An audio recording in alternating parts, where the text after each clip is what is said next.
Good Morning Business, le grand entretien. 7h44 sur BFM Business et sur RMC Découverte. Notre invité aujourd'hui avec Raphaël Legendre, c'est Thibaut Guilly. Bonjour, vous êtes le directeur général de France Travail. France Travail qui se met à l'intelligence artificielle. Alors c'est en ce moment le sommet de l'intelligence artificielle. On va largement en parler. Vous avez conclu un partenariat avec Mistral AI. Mais je voudrais avant qu'on parle des agences qui sont attaquées de tout le pas. On racontait dans les journaux ce matin que désormais au Royaume-Uni, les fonctionnaires devront prouver leur productivité ou ils devront partir. Aux États-Unis, les fonctionnaires ont encore quelques jours.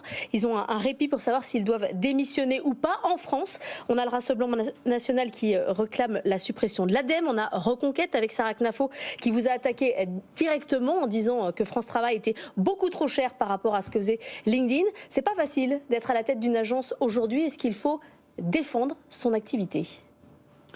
Écoutez, vous savez, la meilleure défense, en fait, c'est les résultats. Moi, j'étais chef d'entreprise pendant 20 ans. Et donc, ce qu'il faut, c'est regarder la vérité des chiffres. Moi, ce que je constate, c'est que sur les 4 dernières années, la satisfaction des demandeurs d'emploi, elle a augmenté encore de 5 points. On est maintenant à 83,7%. La satisfaction des entreprises, juste sur l'année 2024, elle est passée à 87%.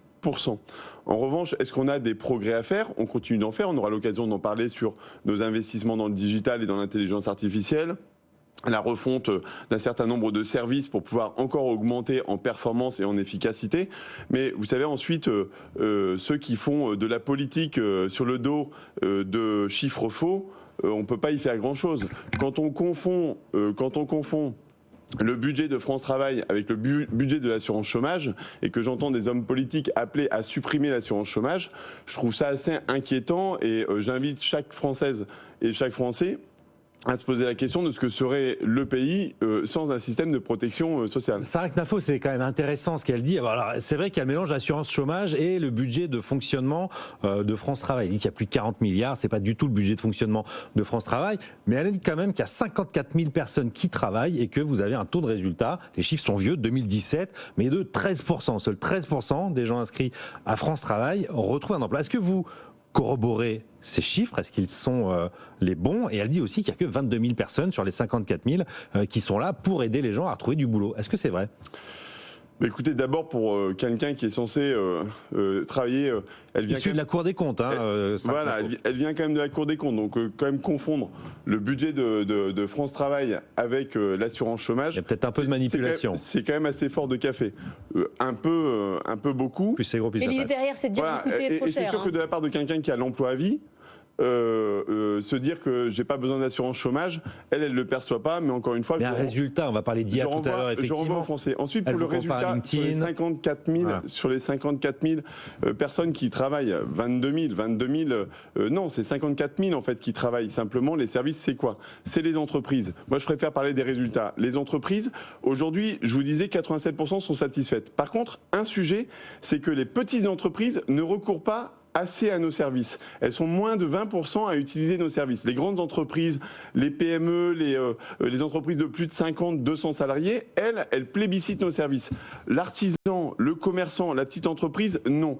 Ça, c'est pour ça qu'on a lancé France Travail Pro, qu'on a des horaires d'ouverture accessibles du lundi au samedi de 7h30 à 20h pour s'adapter à cette réalité-là.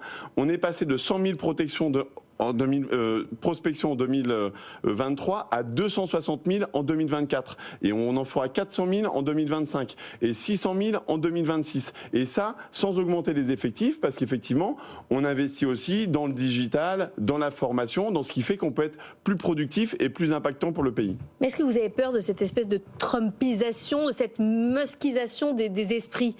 Écoutez, moi, ce qui nous intéresse en fait à France Travail, c'est d'avoir un service public qui soit toujours plus efficace. Ce que je constate, vous savez, on a plus d'1 million de personnes, par exemple, qui se sont inscrites depuis le 1er janvier. Qui viennent du RSA. Voilà, je pense notamment à toutes ces personnes qui sont au RSA, parfois pour plus de 50% d'entre elles depuis plus de 4 ans. Et aujourd'hui, en fait, on les accueille, on fait le point avec elles, on les accompagne de façon intensive, 15 heures d'activité minimum, de l'immersion, de la formation, de la remobilisation, et à la fin, à 6 mois, c'est du retour à l'emploi. Ça, c'est bon pour les personnes, c'est bon pour les entreprises qui ont des difficultés à recruter, même dans le contexte actuel, et c'est bon aussi pour les finances publiques. Ensuite, l'écume des discours manipulatoires, c'est pas forcément ce qui intéresse. Après, il y a des sujets budgétaires quand même, Thibaut Guilly. C'est-à-dire qu'en 2018, vous aviez 53 000 collaborateurs, on est aujourd'hui à 54 000. C'est quand même de l'argent public en plus qui est consommé, alors que le chômage a baissé dans le même temps. Donc pourquoi augmenter la masse salariale quand le chômage baisse? C'est pour accueillir, c'est 1 million. Vous savez, les Allemands qui sont quand même plutôt connus pour être des bons gestionnaires, et qui sont à moins de 4% de chômage, ils sont 120 000. Pas 55 000, 120 000. Pourquoi ? Parce que eux, ils ont compris, comme d'ailleurs c'est vrai aussi en Belgique, c'est vrai aussi au Danemark, c'est vrai aussi je discutais avec mes collègues en Hollande, ils ont compris qu'en fait l'accompagnement à l'emploi, c'est pas justement de connecter juste et de mettre en visibilité des offres. Mettre en visibilité des offres, 36 millions de visites par mois sur le site de France Travail. Si c'était pas utile et si c'était pas pertinent pour les Français, ils viendraient pas consulter les offres. Mais c'est pas juste consulter des offres, c'est de la formation. On a accompagné 1 million de formations l'année dernière pour le retour à l'emploi.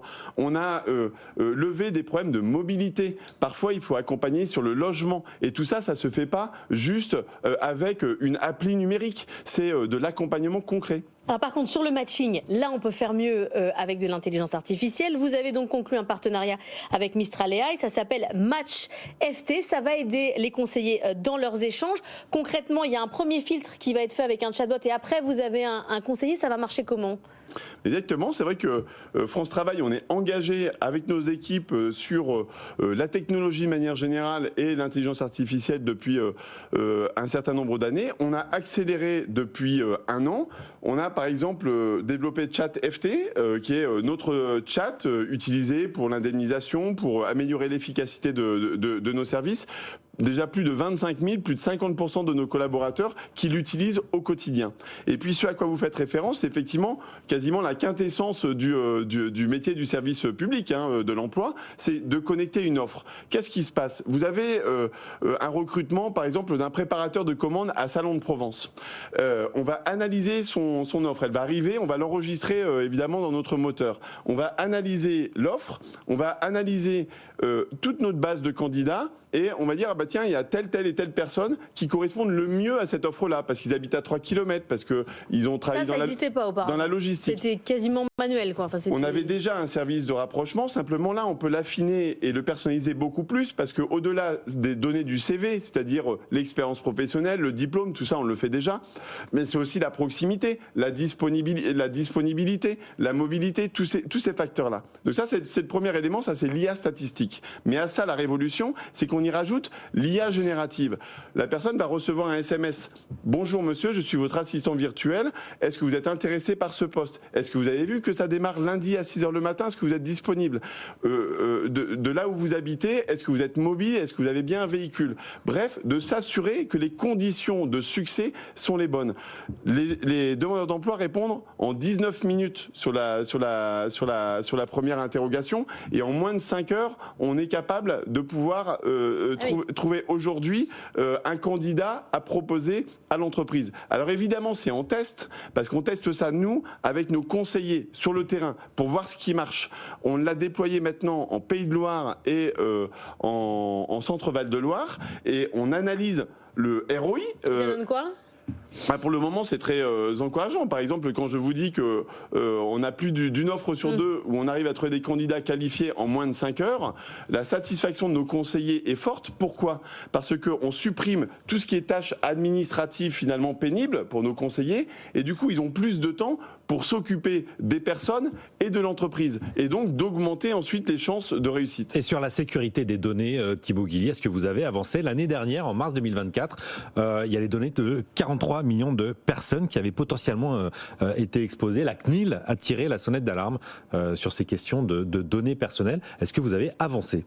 Écoutez, d'ailleurs, on a travaillé sur l'intelligence artificielle. On a été le partenaire de la CNIL pour pouvoir faire les travaux d'analyse des effets de la mise en œuvre des projets d'intelligence artificielle par rapport au système de protection des données. C'est parce qu'en fait, on a des équipes et on essaye d'être à la pointe, évidemment, sur la protection des données. Ensuite, l'enjeu sur la protection des données, c'est pas seulement d'avoir des systèmes d'information extrêmement protecteurs. Hein. Nous, on a des systèmes très protégés puisqu'on reçoit des milliers d'attaques en fait tous les jours. Mais c'est aussi l'usage et en fait le risque sur la protection des données, c'est quand les personnes vont passer leur compte ou leur mot de passe, et donc c'est là qu'est le risque. Et donc il y a un vrai effort à sensibiliser, former et mettre en place une politique de cybersécurité dans la tête de tous les utilisateurs. Sur les chiffres du chômage, on a déjà eu une hausse au 4e trimestre 2024. L'INSEE prévoit 7,6% de la population active au chômage d'ici juin 2025. Est-ce que vous êtes prêt pour l'arrivée de ces nouvelles personnes ? Vous savez, c'est pas des nouveaux chômeurs. Il va y avoir une hausse du chômage, mais l'essentiel des personnes qui s'inscrivent à France Travail depuis le 1er janvier, c'est des personnes qui étaient déjà sans emploi. Et que la réforme que porte le gouvernement, c'est de dire personne au bord de la route. Il faut qu'on connaisse toutes les personnes qui sont privées d'emploi, qu'on les connaisse pas seulement sur leur capacité à retrouver un emploi, mais lever aussi les freins. Parfois, la garde d'enfants, vous avez un tiers des bénéficiaires du RSA, c'est un problème d'abord de garde d'enfants, c'est des mamans isolées. Si on règle le problème de garde d'enfants en même temps que le retour à l'emploi, on redonne la possibilité aux gens de retrouver un travail. Donc ce que vous dites, Thibaut Guilila, c'est que la hausse du chômage cette année, elle est due à ces 1,2 million de personnes qui étaient au RSA, dont certains étaient sortis non, des ce que fichiers. Je dis, c'est que d'abord en 2024, moi j'aimerais bien quand même qu'on n'oublie pas le taux d'emploi, parce que ce qui importe, c'est le nombre de personnes qui travaillent. D'ailleurs, pour la protection sociale, il a encore augmenté de 0,7 points. On est à un niveau que nous n'avions jamais connu depuis que l'INSEE le mesure. Maintenant, c'est sûr qu'en ce moment, on a une période d'inflexion. L'INSEE annonce de passer... On a détruit 117 000 emplois au 4e trimestre. Au 4e trimestre, exactement. Mais sur 2025, l'INSEE prévoit de repasser à 7,6% d'ici effectivement l'été. Et la Banque de France projette plutôt quelque chose autour de 7,8 sur l'année. Donc on est dans une période où il va y avoir une remontée du chômage, raison de plus pour que nous investissions, et c'est ce que fait le gouvernement, dans France Travail et dans son service public de l'emploi, pour aider les personnes à retrouver plus vite et plus rapidement. Et supprimer les emplois aidés, dernière question. On parle de suppression complète des emplois aidés. Ensuite, ça, c'est probablement des arbitrages qui vont sortir suite à la CMP, mais qui, en tout cas, à ma connaissance, n'ont pas été encore factualisés par le ministère. Donc, j'ai pas d'informations à date sur ces arbitrages. En même temps, le ministre de l'économie a dit hier que le budget, c'était encore mouvant. Voilà. Preuve en est sur les auto-entrepreneurs. On est revenu sur la mesure qui avait été décidée il y a 3 jours. On va en parler dans le journal de 8h. Merci beaucoup, Thibaut Gulli, d'être venu ce matin dans la matinale de l'économie.